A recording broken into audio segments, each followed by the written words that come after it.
Kill. My guy James is on the house. Woo! Dun, Woohoo! dun, dun, dun, dun, dun.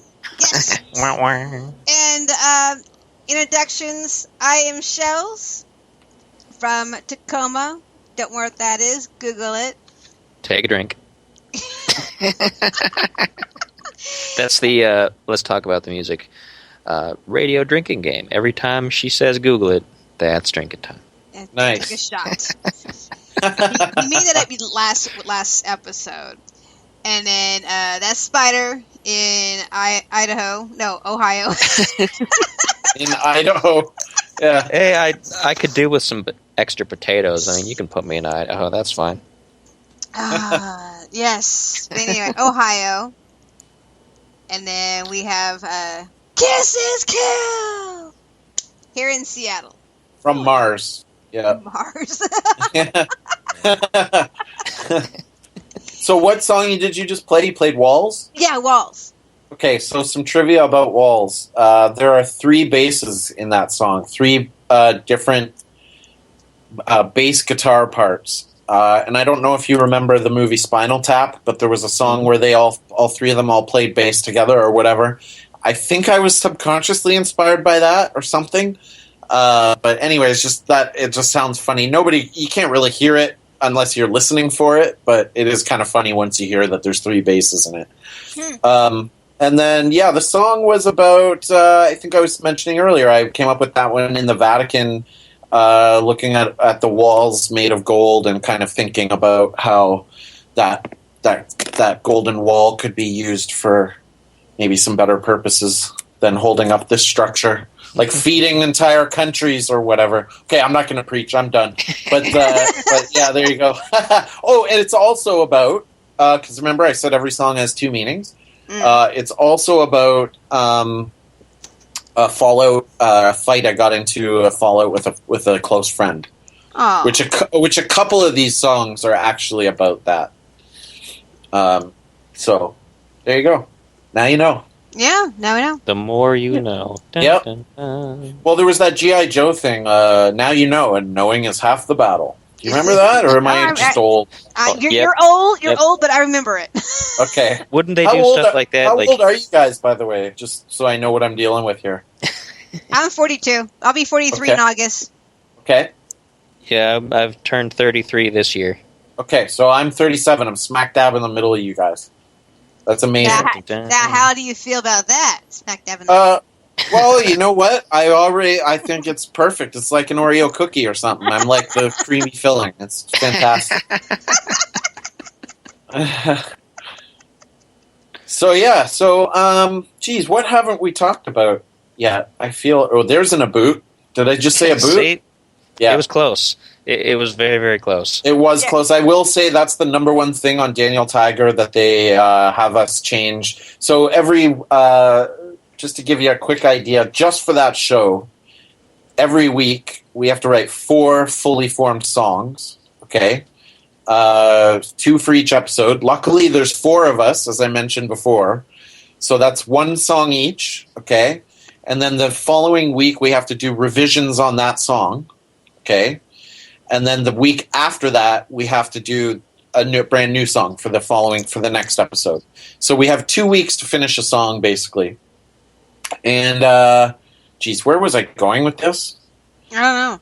I don't know either. Where did we start with that? I just had a complete brain fart. We were talking about something. Hold on. It'll come back to me now. Okay, while you're recalculating, so, how can someone, if anybody is looking to become a songwriter or whatever, how do they get a hold of you to become one, or you coach them? Are you hiring? What is it that you are? How can people get involved with this? How can musicians start being part of this world? Well, the first thing I would do, anybody is welcome to contact me. I think my contact info is through Kisses Kill, or you can find me on the voodoohighway.com. Sorry, voodoohighwaymusic.com. Mm-hmm. Just James at voodoohighwaymusic.com is my email. Anybody's always welcome to contact me, ask for questions.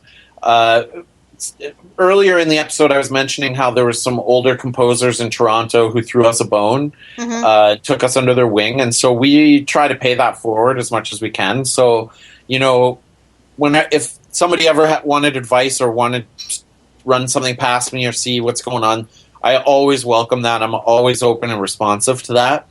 That being said, there's not a lot of work that necessarily is coming through our company, though you never know. I mean, you never know, so always send me stuff. But the first thing I would recommend for people to do, if you really want to if you're very serious about having a career in film and television as a composer, first thing to do is go to school and learn go to a course like that I took. Learn the technology, learn how to record in Pro Tools or Logic or whatever it is you're using.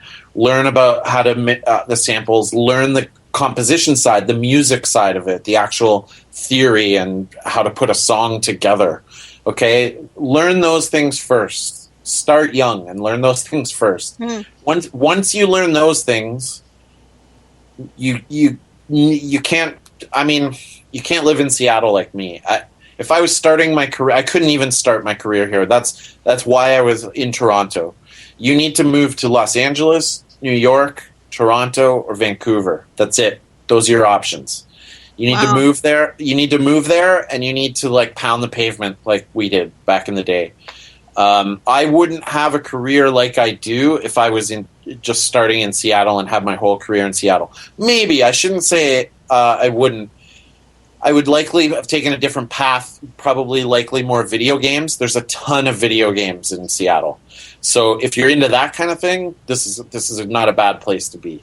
But really, you need to have the skills, so that takes years to hone, and then you need to move to one of those locations and just pound the pavement. If you do those two things, you'll have the puck luck I was talking about earlier.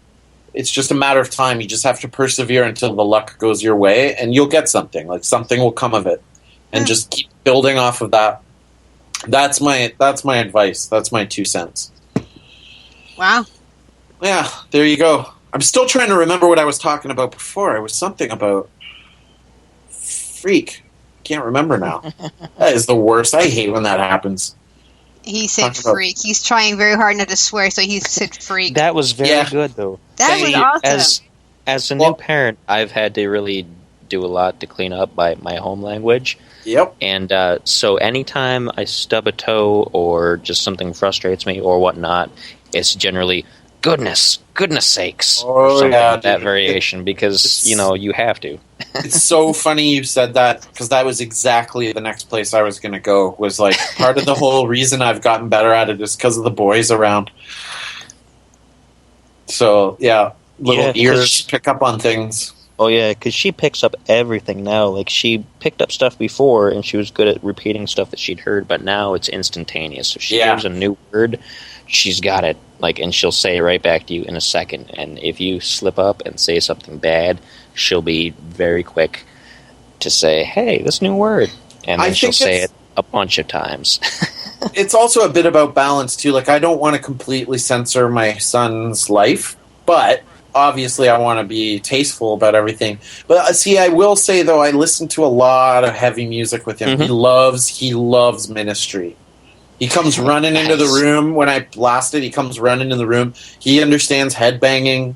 We dance together to all that kind of stuff, really heavy Marilyn Manson and all this stuff. Mm-hmm. Whereas some of the other new parents that I know, there's kind of a community here that I'm part of new parents. I don't think they would be comfortable with that with their kids, And, I don't think it's inherently evil or anything. It's all about balance, really, isn't it? Oh, yeah, definitely. So, and if you teach them the right way to use language as a whole and use things appropriately for appropriate situations early on, I think they'll be more likely not to just spit out something at random once they go off to school, because, kids are going to be kids eventually. They're going to want to say bad words to each other for fun. So best thing to do is just teach them, be responsible with your words. Cool. They're also good words, too, to use. They're very expressive, and they're really good words to be able to use. Okay, sorry, didn't mean to cut you off. That's okay. That's okay. So here's a good one. Since you guys are both parents, and you're doing this music career, how do you guys balance, both of you? You guys can take turns with this question. How do you guys take turns balancing your family life and your music career? Well, Spider, you go first because I've been blabbing for a while. So. Okay. And then I'll blab when you're done. Well, the way that we have it here is, of course, Patty. She works full time, and I stay home right now and take care of the baby until she's ready for school, and then I'll be going back to work probably part or full time myself. But her days off, she only gets 2 days off during the week generally. And usually if I'm in the middle of doing like a new project or a new album, then those are the 2 days where I find myself up in my attic studio spending a lot of time up there, and she's down here spending all day with my daughter. And it works out pretty good because since she doesn't get to see the little girl all that much during the week, she has to work so much, then she gets 2 full days pretty much all to herself. It's like Mama's Day with baby, and they do all kinds of stuff, and I get to go upstairs and be loud and obnoxious and do whatever I need to do up in a little private space, and try to get something done. And sometimes that works out, sometimes it doesn't. I mean, there are some days where both parents have to be here, so you have to put everything else on hold. And there are other days when I can pound through 2 or 3 songs no problem and get a really good creative streak going. So. It is a bit of a balance, though. Like trying to do promotion for an album during the week when you have to just be constantly push to get people's attention on stuff.